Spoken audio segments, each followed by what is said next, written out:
You're listening to Rendezvous with the Writer with Bobbi Jean and Jim Bell, only on LA Talk Radio.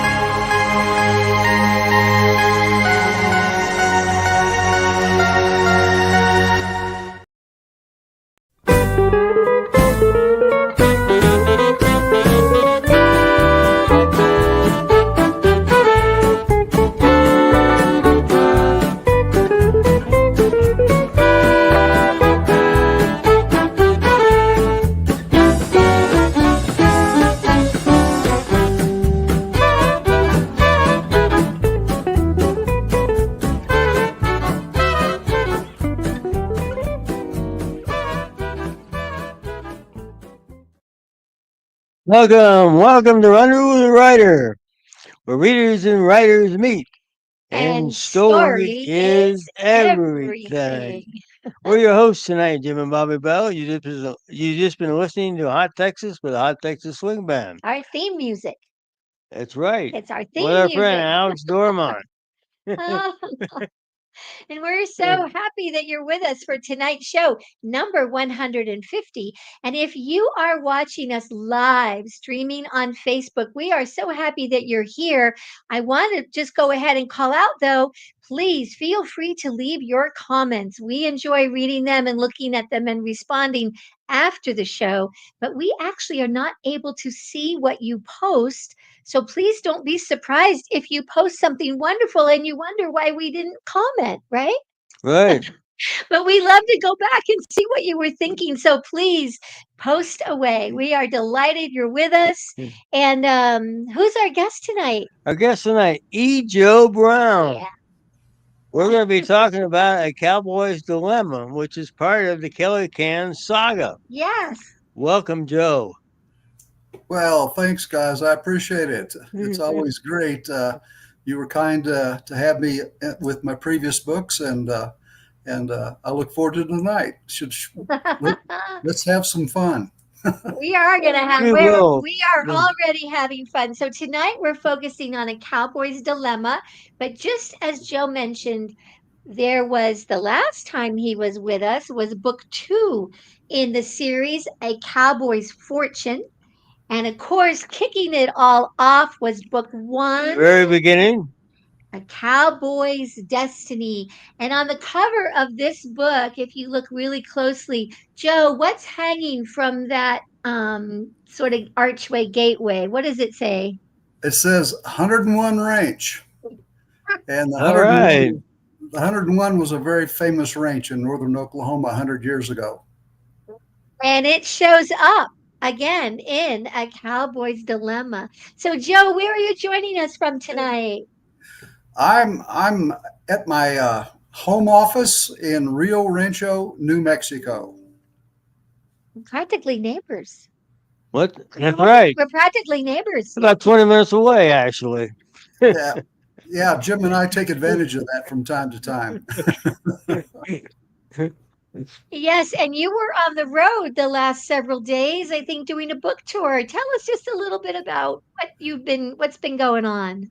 Well, yes, rolled back in last night. Well, late yesterday afternoon.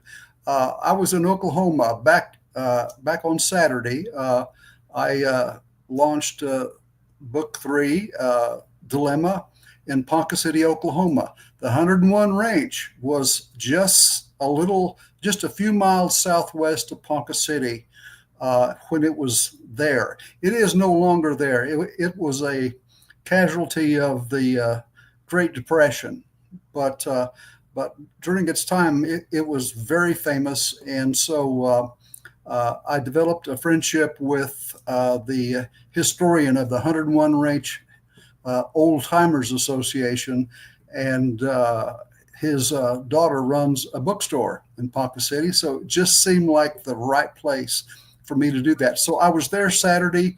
On Monday, I was in Cushing, Oklahoma at the public library, and Tuesday evening, I was at Full Circle Books in Oklahoma City. And along the way, I was interviewed by the Cushing Citizen newspaper and also on the KUSH, which is the radio station for my hometown, Cushing, Oklahoma. You were busy. He was. You want to go ahead and do the introductory The bio? the bio? The bio? Yes. I was saying, Joe, on that you interviewed by the Citizen paper. You used to write for them, right? I did. Way back. Back when it was a daily paper, I was the sports editor for the Cushing Daily Citizen for a year. I took a year out of Oklahoma State when I was going to college back then, and decided I needed a break, so I did, and had the good fortune to get a job at the Cushing Daily Citizen. That's great. All right. The bio. E. Joe Brown. Joe to his friends is a member of a number of national and community organizations. To name a few, he was a member of the Western Writers of America and a board member of their Homestead Foundation and a member of the staff of the Roundup magazine. He is an active member of Southwest Writers, Military Writers of America, and the New Mexico Westoneers. He has served as the past New Mexico State Music Commissioner appointed by the governor. Yes, sir. That's impressive, Joe. Yeah. Welcome. Well, it keeps me off the streets. I bet it does. Joe, is there anything you'd like to add that maybe we couldn't find in your bio or researching you online? Some fun little tidbit? Well, when I was at Oklahoma State, I was on scholarship studying petroleum engineering. And although I did not become a petroleum engineer, I did end up being an engineer in the Air Force and tested airplanes at Edwards Air Force Base. But you can find that on my bio on my website. But Jim did not mention, that I retired from the Air Force twice as a military member and then as a civil servant out at Edwards Air Force Base. When you have a thing for speed. I do. I something else that isn't in there is that I used to race automobiles. I did a little drag racing, but I especially loved to race my MGs on road courses back in the day. That was a lot of fun. I bet it was. Well, now you just haven't lived unless you've spun out doing 110 miles an hour like I did. Well, we spun out one time at about 35 miles an hour, and that was enough for us. Yeah. We were in that first Corvette we owned, and we hit a wet spot as we left the traffic light. It's kind of like we're doing a 360. Everyone got out of the way, though. Everyone just got out of the way. Well, I'm glad. You have a personal connection, don't you, Joe, to the stories that you tell, especially as you launched this series. Who inspired you in your family history that got this all started? Well, I absolutely adored my maternal grandfather. His name was Clarence Ashley Kelly. It was my mom's dad, and I spent a lot of time with him. A lot of each summer down with him.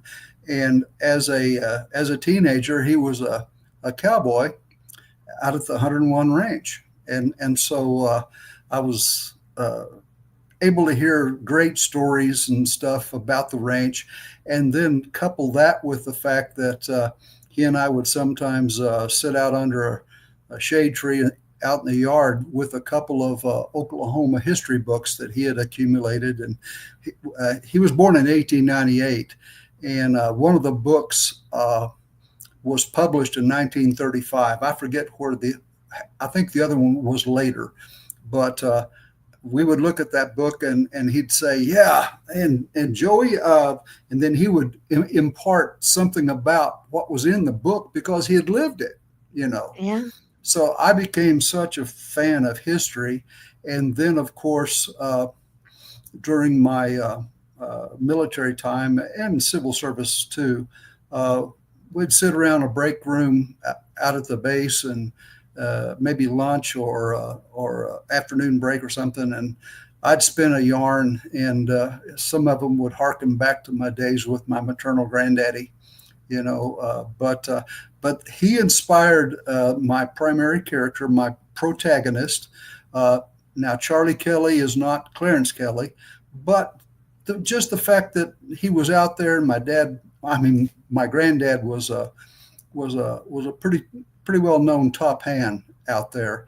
That was the inspiration that got the story started. I needed to write about a teenager that wanted to be at the 101 range. How long was your grandfather a cowboy? All his life, or? Yes, I wouldn't say all his life, because he did work the oil fields later on, Yeah. after he was married, and he retired from Skelly Oil, but he never quit being a farmer, but and then his oldest son was a cowboy also, and then that was my mom's age group, I guess, generation, and then in mine, I have a cousin that is a nationally known horse trainer of cutting horses and reining horses. So I've been in and around it and enjoyed that from afar. I used to ride and stuff too, but I was never. I wouldn't claim to ever have been a bona fide cowboy. I could have helped, but I went off to the Air Force, and I guess you'd say never looked back. But I never ever left my love, passionate love for the cowboy way of looking at life, and what my cousin now is still doing. Yeah. You have a character in the book. I guess Dan, if I got the name right. Well, Was that's he his, mod? I'm gonna say, was he modeled after your cousin? Because he's very good at horses, as I I remember. I thought about it. Yes, I did. Yeah. Good pickup, Jim. Yeah. uh, yeah. To a great extent, yes. Now, Dan, as a character, he's a tall, lanky guy, and therefore he would be a little taller than my cousin. Although my cousin's not a short fella, but I've always kind of pictured Dan as maybe 6 foot, 6'2". Now, see, Charlie is like 6'4", 6'5". He's He's a big boy, guy. just like my granddaddy. My granddaddy was a mountain of a man. He was not fat, just a big boy. Yeah. Dan was. I picture him shy. You probably picked up in the book that he probably shuffled his feet a few times around Tess. Yeah. Gonna say a little shy till Tess Yeah. enters his life a little bit there. Yeah, but he became quite a bird dog then, didn't he? Yeah. but Um, go ahead. no, you please, you go. Well, I was just going to say, but as I placed Dan as a guy who was great with horses, I did think of my cousin Roger Kelly. Yeah. We're talking with our featured guest tonight, good friend and returning author, E. Joe Brown, Joe to all of us who know and love him. And we're talking about the latest book in his series, this one, A Cowboy's Dilemma. We're going to step away for just a moment and talk a little bit about one of our sponsors who we have in common with Joe Brown, Blue Cottage Agency and Clicks by Madison. Are you a writer? Maybe you'd like to increase your social media presence or your website, or like we just did, launch for the first time a website or a landing page for yourself. Our sponsors, Blue Cottage Agency and Clicks by Madison, are standing by to assist you with exciting news. And when we come back, we'll be taking our first in depth look at A Cowboy's Dilemma. Don't go away. We'll be right back. Authors, welcome home. Every author needs a website, a home base for their brand. Professionally showcase your books and brand with a custom website landing page starting at $369. BlueBookshelf.com. It's a great feeling to be home. Contact the Blue Cottage team today to get started. Welcome back. Welcome back to Rendezvous with the Writer. Special guest E. Joe Brown, and we call him Joe. And we're talking about his book, this particular book, A Cowboy's Dilemma, part of the Kelly Can saga. Yeah.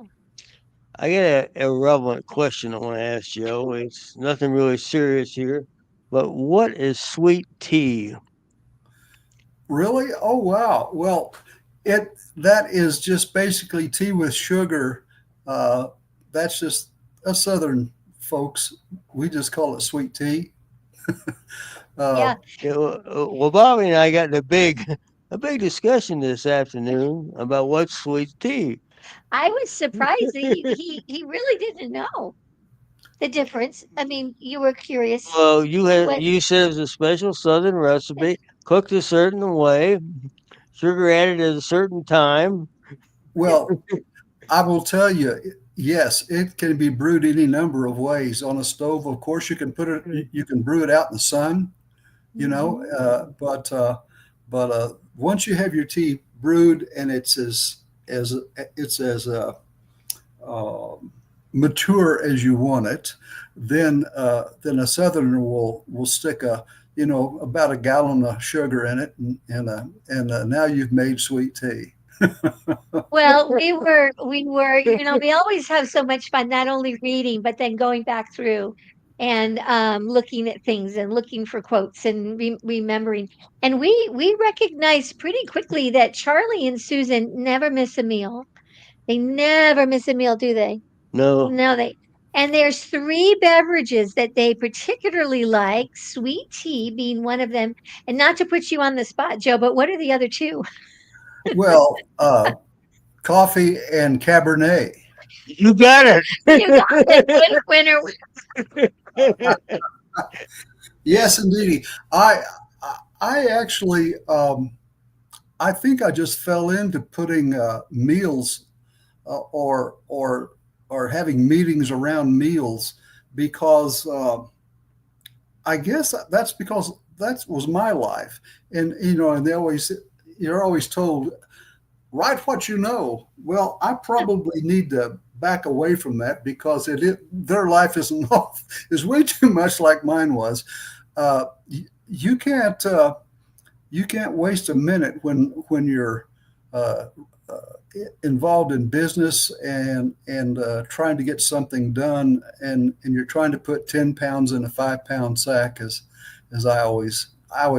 I use that term a lot. Well, just another day where I was trying to put 10 pounds of taters in a 5-pound sack.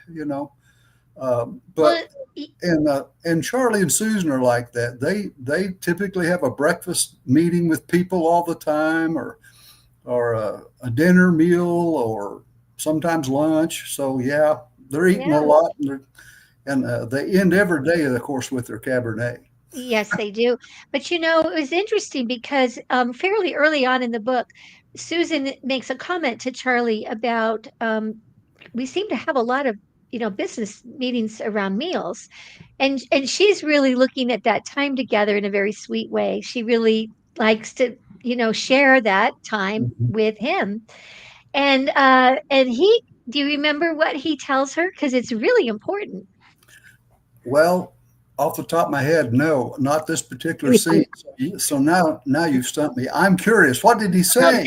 Well, I didn't mean to stump you, Joe, but well, and for readers that hadn't maybe read book 1 and 2, he reminds her that on their wedding day, her father, Walter Kramer, Yeah, I kind thought of that. gave him a little advice, I which is Yeah. exactly what you were just saying before about business, and you can't waste any time. And he said, Walter kind of said, you only have so much time, and in order to eat and do business, people have to eat. So, do it at the same time. Or those are not your words. I'm totally No, paraphrasing. no, but I started, well, honestly, I did think of that. I started to say that, but I got, no, maybe she's thinking of another scene. But yes, Walter Kramer gave Charlie some good advice about time management, and he gave him some good advice about the oil business. Uh, in in book two, they develop an oil business. In book three, it's expanding a lot, along with the rest of their business empire, if you will. But Right. but the Charlie was very very grateful for how well Walter accepted him into their life, Yeah. and it was devastated as she was that they lost him, in book two. Yeah. And, Yeah. Yeah. Yeah. So it's fun. We really weren't meaning to stump you, but we do like to have fun on this show, don't we, Jim? oh, you did stump me. You did. That's cool. Joe, how do these three books kind of connect to each other? Well, they they really are uh, chronological in order, following Charlie's life from the time that he was just a teenager in southwest Oklahoma, in Stevens County, on a ranch outside of Loco, Oklahoma. Why did I do that? Loco, Oklahoma, and Stevens County is where my granddaddy was born. So I said, okay, let's start it there. And because of his daddy, they get basically run off the ranch, and they end up in New Mexico. Well, why did they end up in Fort Sumner, New Mexico? Well, it's because my great granddaddy Kelly, Clarence's daddy, uh, uh, was a vagabond, a nomad, and he took him out there, and they stayed for a while. And why'd they come back to Oklahoma? Well, he shot a guy out there, and they kind of needed to get out of town. So That's a good reason. Like that. you can't make that stuff up, So I just went ahead and used it, and so and in that time frame, Charlie is a dreamer, and Charlie has ambitions, and he wants to be a cowboy, but he wants to be a cowboy on a huge ranch, not just any ranch. And his dream was to be a top hand at the 101. That really is the basis for Destiny, how he got there, and he was successful. Along the way, he does meet Susan. So Mhm. by the end of book one, we're talking Western romance, not just a cowboy story, which I actually learned within the past 90 days, guys. That's the fastest subgenre in romance right now, the fastest growing. I'm just, this is That's cool. interesting. I'm You're right happy. there, Joe. Yeah. And then in Fortune, it literally just starts up right after they're married, and just early on, they're on their honeymoon at Jekyll Island. Susan's dad was the richest man west of the Mississippi, and will help.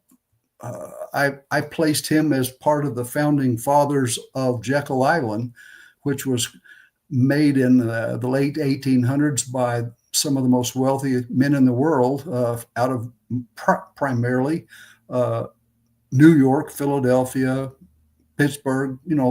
Back where the money was being made in the Gilded Age. And so he had a cottage on Jekyll Island, and they went there for their honeymoon. So that's the early part of that book. and then it follows them expanding their businesses, and there's quite a focus on Kelly Oil in book 2. Right. And the climactic scene happens in Cushing, in my hometown. Susan is in some peril, and Charlie has to deal with it. The nail biter. It's a nail biter. Well, it is a No, little it bit. is. Yeah. Yeah. It is. And then book 3 literally starts just a day or two after book 1 ends. And book 2 pretty much covered their first year of marriage, pretty much.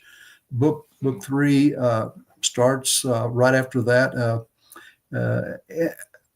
Their anniversary is in the early part of book 3, but at any rate, it as they expand and so forth, they come into situations where they're basically trying to acquire similar property to the mob, the guys out of Chicago, and so there's some pretty confrontational situations that happen, vandalisms, people being beat up, and then eventually there's even casualties that are fatal. So Charlie ends up dealing with that by basically face to face with the head of the mob, and I'll just leave it at that.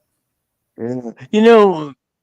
A while back when we were having breakfast one time, we got to talking about your book, and we got to talking, related things that might be going to occur in the book later on. The book The Godfather came up, and we started talking, and we talked about you and I talked about a particular scene, and you said, Jim, I'm working on that. We're going to put something in one of my books. It's going to be a takeoff from that, but that's all I'm going to tell you. Yeah. You have to read the book. You have to read the book. But in the end, in this third book, I can see where you adapted our conversation, You think? Yeah. Joe, were there any sort of tips or lessons that you learned as a writer as you moved through these 3 books that you applied to this most recent book, or how I'm sure you understand where I'm going with that Yeah, I question. do. As a matter of fact, I wanted to do something, and I did it in book 1, and the feedback that I got from my readers indicated that I made a good choice. What I do in it'll be this way throughout the Kelly Can saga. Real people, real places. Incorporate real people, real places. It requires quite a bit of research because you can't put people where they weren't. For instance, in the storyline of, well, actually probably books 2 and 3, J. Paul Getty of Getty Oil, Harry Sinclair of Sinclair Oil, and William Skelly of Skelly Oil are in the book. Well, I had to make sure that they were available where Charlie was, Charlie and Susan. It wasn't hard with the Miller brothers. I used the real owners of the 101 as characters, but that wasn't hard. We were at the 101 range. But what about J. Paul Getty and Sinclair and Skelly? Well, as it turns out, in Tulsa, Oklahoma, which Charlie and Susan were going to be there, there was a fabulous hotel. It's no longer there now, but it was called the Hotel Tulsa. And those 3 characters had rooms there. And if you read about stuff that went on at the hotel, multi-million dollar oil deals were struck in the lobby and the restaurant area at the Hotel Tulsa. Yeah. So it was just great. So I incorporated all of that. But in something else, now I hadn't read or I hadn't even heard of the book or movie Killers of the Flower Moon. But something else that was going on at this time was the acquiring of rights to drill oil on the Osage Nation's land. And rights were sometimes just the rights, sometimes the land itself was all being auctioned in Pawhuska, Oklahoma, up on Agency Hill under what became known as the $1 Million Elm. Well, that's all historical fact. I learned about it, started to incorporate that, and then son of a gun, David Grahn writes this fabulous book that's actually more nonfiction than fiction. I mean, but it's a great read, and a fabulous movie was made out of it. But I was writing about it before I even knew about it, and that's part of the storyline, though. Yes. Well, and it is, and for readers, it's really fascinating because you don't just name drop them. They don't just walk into the lobby and somebody goes, "Oh, there's so and so over there." They're actual characters, and Yes. we see them interacting with Charlie and Susan. You had that really fun quote you found of J. Paul Getty's. Well, J. Paul Getty, Yeah, you one of got our that. guys. You got that J. Paul Getty I quote. always get this quote out. J. Paul said, "The formula for success is rise early, work hard, and strike oil." and don't miss a meal. Yeah, and get to know Hank, your landman character, right? Hank Thomas. Yeah. Get to know Hank Thomas. That's right. Joe, we talk about incorporating in the story all these facts and these fellows and the gals and time going by, and then you got to coordinate. You got 3 books now so far. We've coordinated all these characters in the storyline. This is kind of difficult to do and takes a lot of time, right? Yeah. I have we actually, you guys know him and consider him a close friend too. Jim Jones, was a very successful songwriter and singer and entertainer and stuff. And then he had a song that was pretty famous. I mean, people enjoyed it, and he got influenced to write a book about it. Just take that song and expand it into a novel. And Jim has said many times in front of me, "Yeah, I thought, oh, that's a good idea. I think I'll do that. That's no big deal." Yeah, that's exactly it. And he'll be with us next week. Oh, is that right? Oh, that's great. Well, Jim is known as someone who said, "Yeah, I can write a book, no big deal." And then he goes, "Oh my God, that's a lot of work." And it is. And then when you're, like Jim did with his Moon series, and me and the Kelly Can group of books too, you use the same characters, and you've got to be careful. And then you add a character here, you add one there. Well, it's got to be in the right context. Yeah. It needs to make sense. Right. Yeah. Joe, we're going to step away one more time very quickly to tell all of our listeners and those joining us where you can order the books for many of our author guests, including all 3 of Joe Brown's books and tonight's Cowboy's Dilemma title. You can find the books on our Out West Shop affiliate page on bookshop.org. When we come back, we're going to talk a little bit more about some of the characters from A Cowboy's Dilemma. Don't go away. We'll be right back. Story is everything. Find a great one on Out West Shop's bookshop. Go to outwestshop.com. Find books and CDs on the menu. Choose Shop Out West on bookshop.org. Browse through featured authors on Rendezvous with a Writer. Explore curated book lists and our featured picks. Add in note cards, calendars, and jigsaw puzzles. One-stop shopping for great gifts. Use the search box to find thousands more titles. Make the switch. Your purchase supports us as independent booksellers. That's our story. Welcome back. Welcome back to Rendezvous with a Writer. A special friend and author, Joe Brown, Joe Brown. We're talking about the Killican saga, and in particular the book, The Cowboy's Dilemma. Yeah. Wow. Yeah. There's probably going to be a lot more books in this series, right? You think?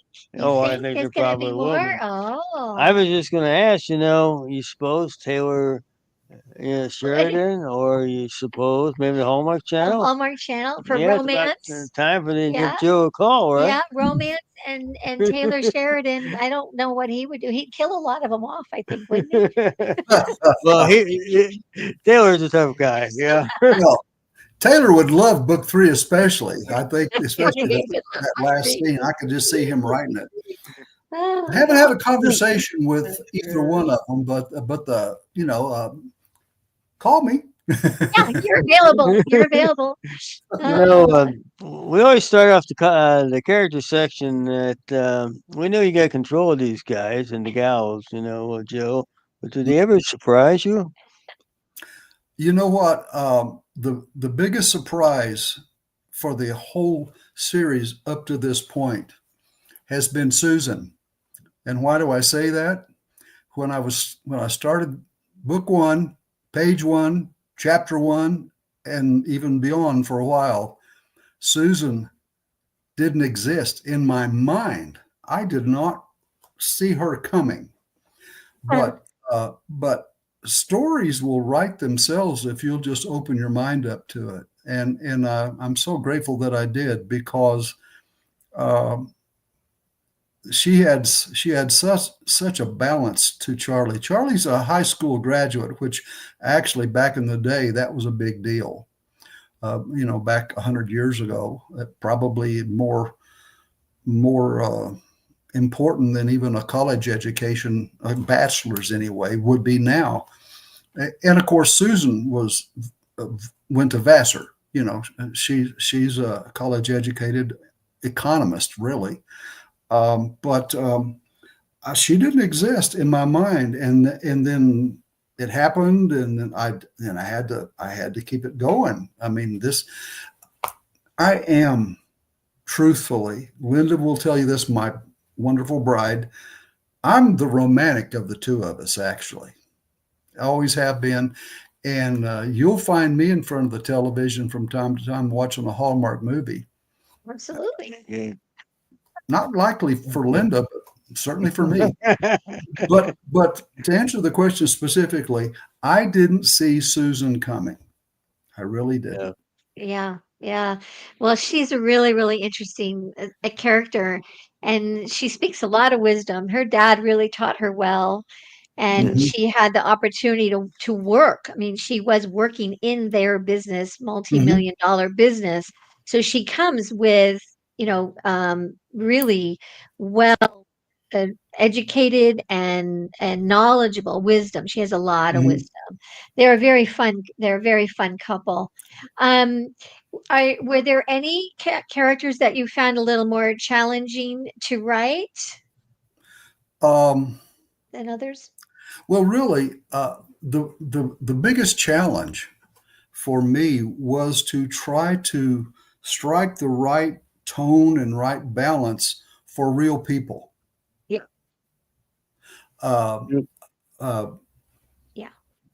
Paul Getty is in his 20s, was quite a rascal, a ladies' man.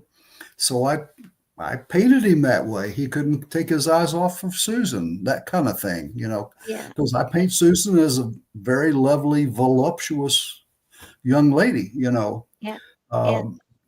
But Paul recognized she was a lady, and that she was, and so forth. We were doing research on this on J. Paul. He was married and divorced 5 times, so that fits in with just what you were saying. Yeah. Yeah, Okay, he would roam. we're going to just call out a name, and then you can just tell us a little something, or you can say no, pass, because you don't want to do a spoiler alert, No, it's and you're okay. just giving us a little bit so our listeners can get a sense of the other characters in the book. And we're going to start with Bailey Muldoon. Tell us a little bit about Bailey. Bailey was a guy in his 30s. He was a special operations guy in World War One. Was an officer in the Army, and he had a crew of around 8 to a dozen guys that worked for him or that he commanded from the standpoint of the military, and they did things that the regular Army didn't do. They might be the guy that would go into a stronghold and take out somebody, or they might let's just say that they had all kinds of skills. Today's Delta Force or Green Beret would be a similar organization, and Bailey was there. And then when they met him, he was a regional manager, if you will, for Pinkerton. That's right. That's right. We do have a little quote about Bailey, and it's interesting. I think Susan kind of relates to him pretty quickly, which I was kind of surprised. She understands his mindset, and she's having a conversation with him, and she says, Bailey, go hire men who can't be intimidated, who are highly trained, and can be as ruthless as required. You go, Susan. Yeah, Susan, I'm telling you, don't mess with Susan. Don't mess with Susan. Okay, now, As a yeah. matter of fact, I think one of the reasons, I'll give you something that I think is interesting. At each of my book signings on this tour, I primarily had ladies in the audience, and they echoed things I've been hearing now for more than a year. We love Susan. She's a strong woman, and they love Charlie the way Susan would. He's just a charming guy that, takes care of her and all that. But they love Susan, and I would suspect that what you just quoted would be one of the reasons. Yeah. Yeah. Now, we didn't talk about them. I'm going to say they're a character, and that is a real outfit, the Chicago Mob, also known as the Chicago Outfit, among other names. You want to just take a moment, and I am looking at time, and we're going to have to move off of this pretty quick, but they play a major role in the book, and you want to just tell us about them. They're Yes. real. They are a real organization. The guy during my time frame that I'm writing in book 3, Johnny Torrio, was the Don, and they were primarily in prostitution, prohibition, and basically protection. And by that, I'm talking about pay us or we're going to hurt you kind of thing. Pay us or we're going to put you out of business kind of thing. And they were in this time frame expanding into the Oklahoma, Kansas, Kansas City primarily. They were moving into those locations, so it just fit that Charlie and Susan and their big businesses might come into contact with them, and they did. Mm-hmm. We have time to ask about one more. Do you want to ask about the landman? The landman. The landman. Yes, Hank Thomas is what is known in the oil business as a landman. Now, a landman can do pretty much anything. He can find the oil. He can lead the crews and drill and end to end. He pretty much knows the oil business. And if you really want to see a great landman on television, just look up the new show by Taylor Sheridan called Landman. Again, Bill, Hank existed Billy way Bob. before Billy Bob Thornton's character. Yeah. Okay, Exactly. Yeah. Yeah. but a landman has to be a very intelligent guy and also a pretty fearless guy, and especially back. Well, I shouldn't even say especially. Even today, it's that way. But back then, there was a lot of wildcatters and a lot of people, and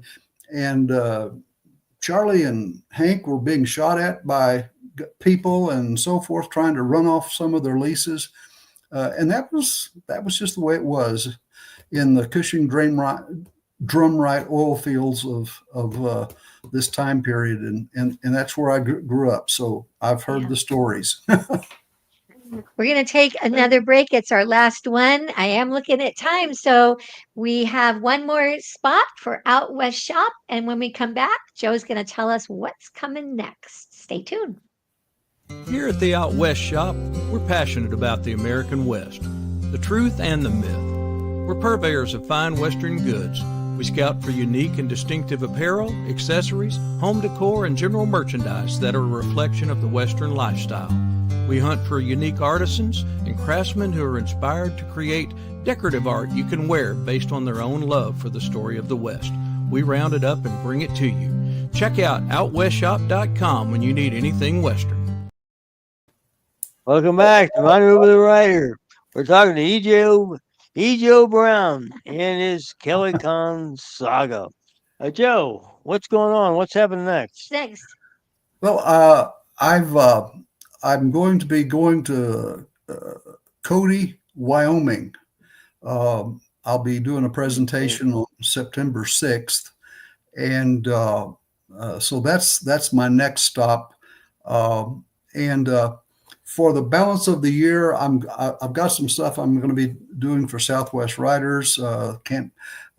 We haven't settled on dates yet. I'm going to be part of a book festival here in Albuquerque. I think it's October 23rd. In November, I'm going to be at the International Western Music Association's annual conference convention kind of thing. And then I'm going to take it easy after that and then just enjoy the holidays. But I've already booked myself about 4 or 5 places for 2026. So Okay. So All right. And anyway. where can people find you? Where do they go? Well, ejoebrown.com is my website. And from my website, you can find me on Facebook and you can find me on Instagram. My books are sold anywhere books are sold. I would love it if you would get them through Jim and Bobbi, because that's as good a place as any to find them. But my books, you can find them pretty much anywhere that you typically find books. Oh, Joe, this has been so much fun. Jim, you have a quote to finish up. Quote here. Quick quote. Charlie and Susan are talking, and Charlie says, "Sweetheart, pinch me. This must be a dream. Many nights I laid in my bunk over the north bunkhouse and dreamed maybe one day I could own this ranch. Now I'm a living, true cowboy's dream." He's talking about owning the 101. Oh, Joe, so much fun. We hope when the next book is out, you'll come back and see us again. Oh, absolutely.